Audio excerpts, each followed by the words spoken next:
No one has told us the truth from the beginning of this operation until now. We've never had a truthful picture of what we have and have not accomplished. We've had to listen to the little Air Force four-star stand there like an accountant reading from a spreadsheet and tell us, we have attacked 7,000 targets. We have hit every target and we have been successful and we have accomplished all of the assigned tasks. Well, that's like saying, well, the patient over here who's terminal, we cut off his left leg. We patched him up, near his heart, and we're very successful. Obviously, in the meantime, the patient is dead, but nobody bothers to mention that. You didn't tell us to keep the patient alive. You told us to operate, so we operated. This is stupid. This is counterproductive. This is insane. It will come to nothing. But President Trump doesn't want to suffer the humiliation of admitting that we've done all that we can do. Military force is now no longer the right answer, and we're going to take a different approach. And we are going, in the meantime, to disengage our forces from the current conflict. We are going to look to other mediaries, others who are willing to help us to negotiate a more favorable outcome than we can get on our own. That's humiliating for him. He can't do it. A great man can do it. He can't do it. This is the product of Roy Cohn. Everybody should look up Roy Cohn, who was his mentor. C-O-H-N, first name Roy. That man was one of the most evil, despicable human beings on the face of the earth. And he imparted his wisdom to President Trump, and President Trump has lived by it. And one of his rules was never admit anything. Never admit defeat. Say you were successful when you weren't. Say that you're in charge when you're not. In other words, never, ever behave truthfully towards anyone. Because if you admit defeat in any way, shape, or form, if you admit that you weren't able to accomplish something, the rest of the world will destroy you. That's his philosophy. His philosophy is straight from Roy Cohn. And that's why we're not going to see any change. But the problem with that is, though, you can't sustain this. You can't sustain it in the Gulf. You can't sustain it with our air power. And more importantly, and we're going to get to this in a minute with the economic impacts of all this, we can't sustain it with our economy, the price of gas and all the things that go on along with that. So something is going to have to give here. And we really can't talk about this portion without talking about the elephant in the room, and that is the Israeli side. We showed a soundbite yesterday of Benjamin Netanyahu, I think on Monday, declaring openly that he got a report from J.D. Vance while he was involved in these negotiations, and that he said he gets daily briefings from the national security folks in the White House. So, I mean, by all accounts, he's the one who's calling the shots here. And President Trump, and I just cannot for the life of me understand why he allowed, first of all, even before this started, with the agreement that he got for the ceasefire negotiated by the Pakistanis, who said that a ceasefire in Lebanon was absolutely a non-negotiable part of it, which, of course, the Israelis to today still continue to violate it to make sure that everybody knows that it's not President Trump that's in charge, but it's in Benjamin Netanyahu. And if he didn't want a ceasefire, he won't. Where do we go from here if that maintains its power over our White House? First, I would urge everyone to go back and watch the portion of the Republican National Convention before the election in 2024, where an Israeli flag, an enormous Israeli flag, was plastered on the wall behind the speakers, and there was a sign that said Israel first. And a representative from AIPAC or one of those organizations walked out, took his position up behind the podium and said, Israel first. And he says, that's what we want. And the crowd was kind of confused. Some people sat there and said, what is this? There were sort of the occasional claps, and then there was kind of a stunned silence. You have to take people at their word. You have to pay attention to what people do. So people should have gotten the message right then and there that we are headed into a new kind of American administration, one that treats Israel and its interests and the interests of its agents in the United States as preeminent, as essentially supreme and superior to all other interests of the United States. They do this by insisting that the interests of the Israelis and their agents in the United States and dominance of the Middle East to establish their supremacy, that interest is identical to our own. Well, we all know that's not true, but not very many people took that seriously. So that's the first part. The second part is that at some point, since President Trump is turning out to be unsuccessful in accomplishing all of the objectives that he was assigned by the Israel lobby and its agents in the United States, the Zionist billionaires, it may turn out that President Trump is more of a liability than an asset. If he can't get it done and he can't bring down Iran, if he can't destroy this state, well, then I guess we'll have to move on to someone else. And I think that could happen because the Congress, remember, is, with very few exceptions, just as much beholden to the Israel lobby and its donors as it is to anything else. So you don't see or listen to or hear very many objections from people on the Hill to what President Trump is doing. Oh, they'll attack him for anything you can think of, for being a member of the Epstein class, for declaring bankruptcy 6 times in his life, whatever. But the bottom line is they're not objecting to this because they've been paid to be silent and go along. But if the Zionist billionaires tell their friends on the Hill that it's time for a change, then I suspect we could see J.D. Vance become president. The problem with J.D. Vance, of course, is no change. You're still dealing with someone who is very much in the grip of the lobby and the Zionist billionaires. Now, perhaps if he gets there, he could prove us wrong, but there's not much evidence right now to suggest that he isn't, because remember, you could not join this administration. You could not be on the ticket. You could not be part of the cabinet unless you signed on for Israel first. When you have a system that you've set up, that doesn't mean that you have to pass muster with President Trump per se, but you have someone like Larry Ellison determining whether or not someone should or should not be Secretary of State, Secretary of, Defense, we call it war now, and World War II nostalgia, or any of the other key cabinet posts.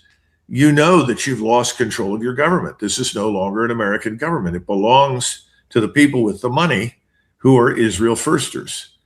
What are you doing with a White House chief of staff, Susie Wiles, who was actually on a campaign advisor in Israel for Netanyahu? This is very strange stuff. There was a time in this country when people were very, very, very sensitive to foreign influence. One of the reasons that we set up the Constitution the way we did and stipulated that someone had to be born in the United States, could not be born on foreign soil and become president of the United States, was because of Alexander Hamilton. People didn't trust him because they knew that he was privately very pro-British. We just fought a revolution to dislodge the Brits, to divorce ourselves from the British Empire. Why would we want a man like Alexander Hamilton in the presidency?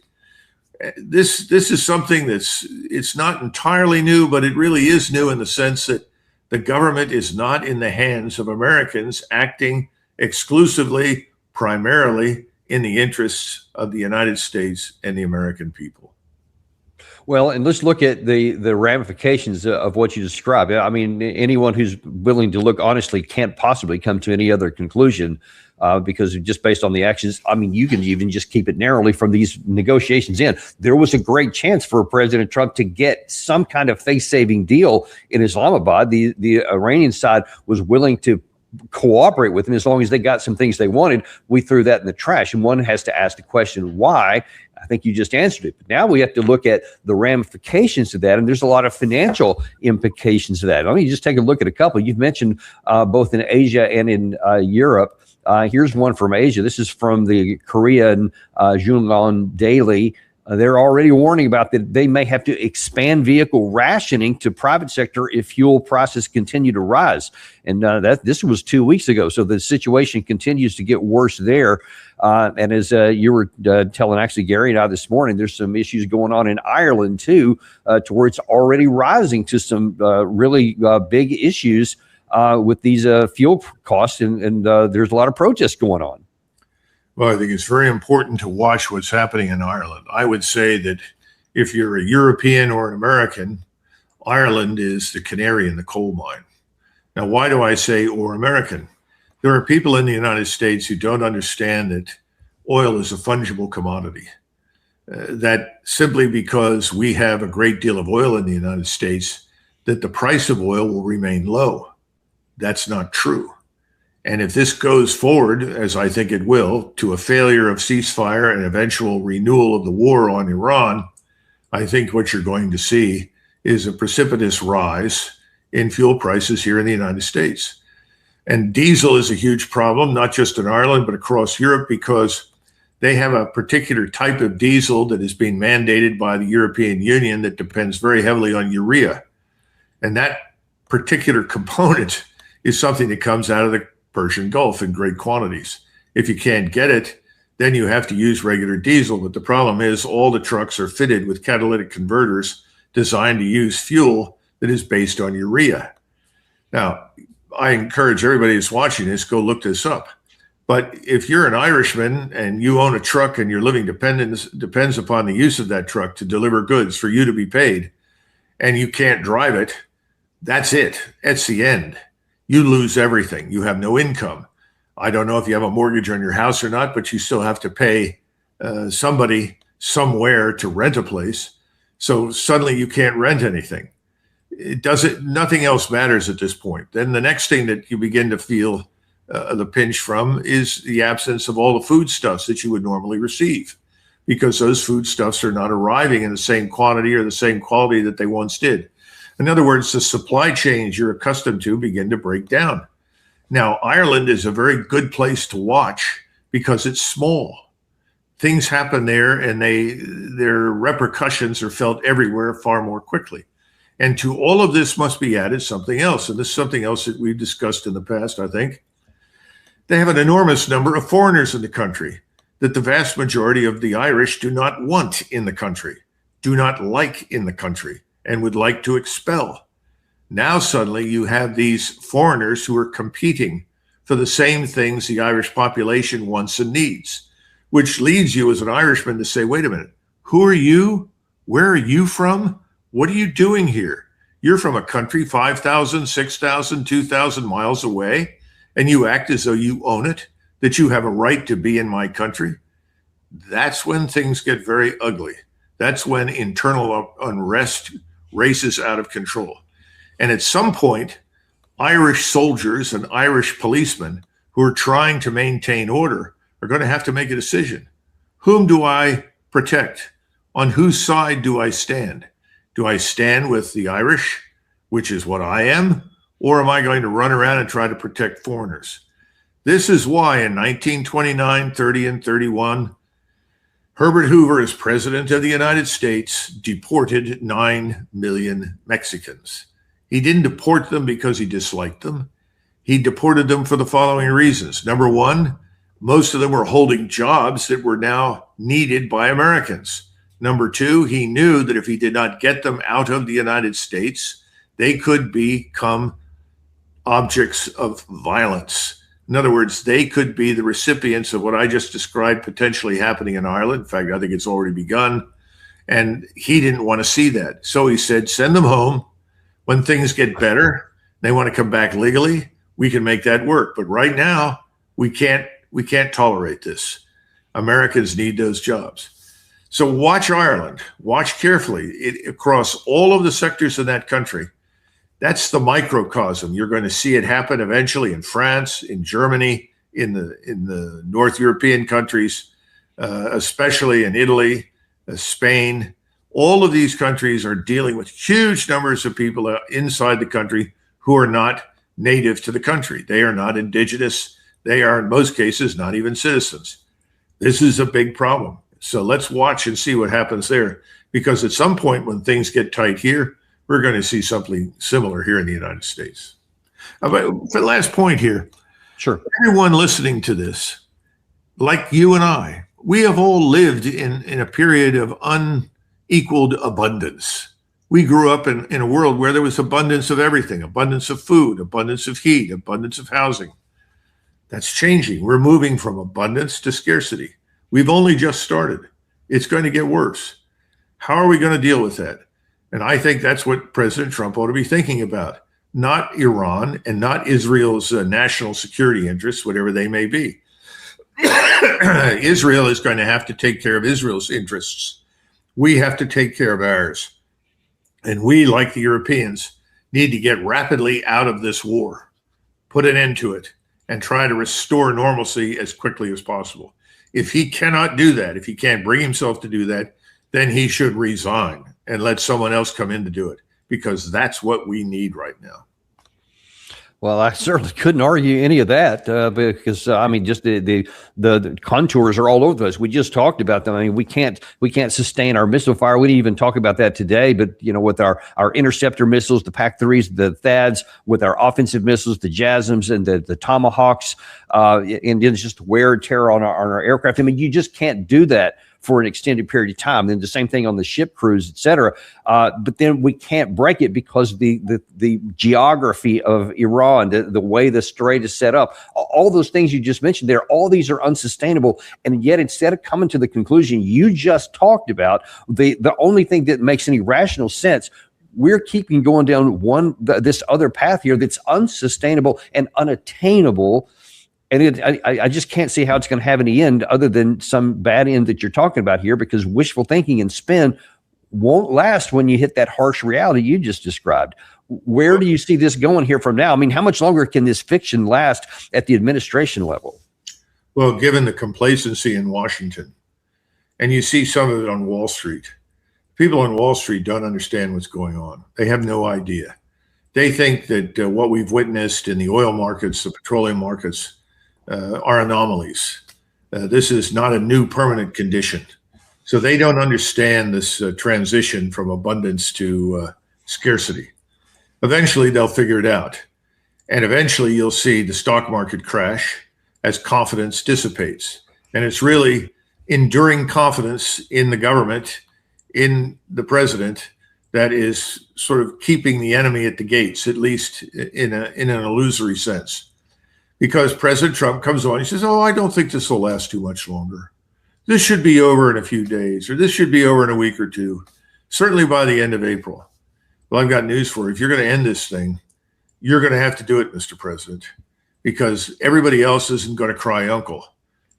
Forget it. Iran is there to stay. You picked a core civilizational state with 93 million people. They will not surrender, nor should they, and nor should we be attacking them. So let's get the hell out of this right now. It's not where we should be. He needs to do that. But again, Roy Cohn's rules for life that he adopted make that an impossibility. So if he can't do it, then somebody else has to step up and do it, because the entire global energy system and the supporting economies are all at high risk of destruction if he doesn't stop. And, you know, you just said it there that President Trump keeps saying, oh, you know, it'll be over by the end of the month or whatever. And you see, based on his words here, this is the price of oil. It's now gone down below $100. It's continued on the words that he said here. You saw that headline that Gary just showed you about, the banks are saying, yeah, don't worry about it. Everything's fine. We're resilient. It's not going to be a problem. And that makes people think, oh, okay, cool. And then they'll listen to Jack Keane. They'll listen to Lindsey Graham. They'll listen to Mike Pompeo. And then they're not going to be concerned about anything. But I mean, in a certain sense, I think you can argue that these positive headlines here are actually dangerous for us and are going to lead us into the very areas of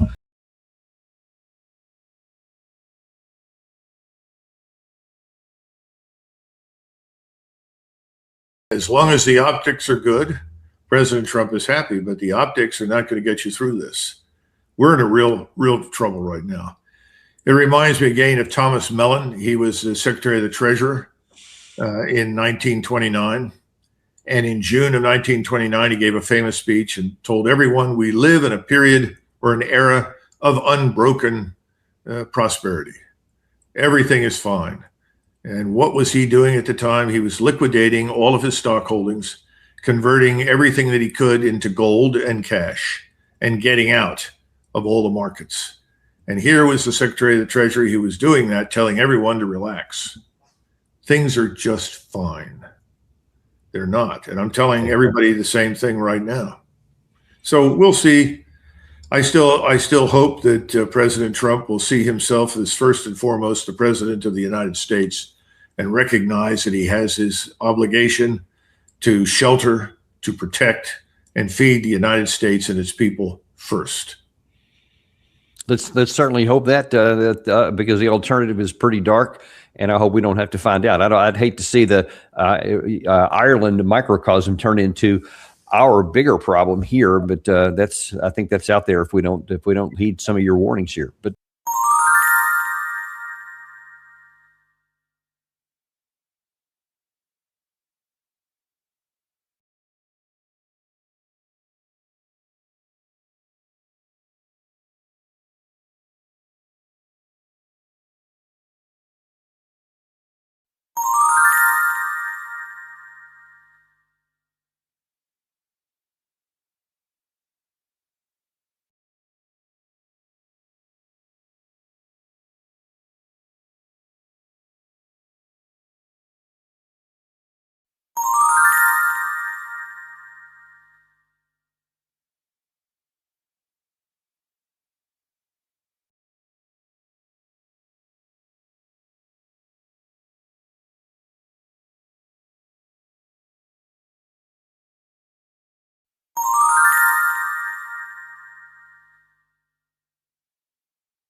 Okay.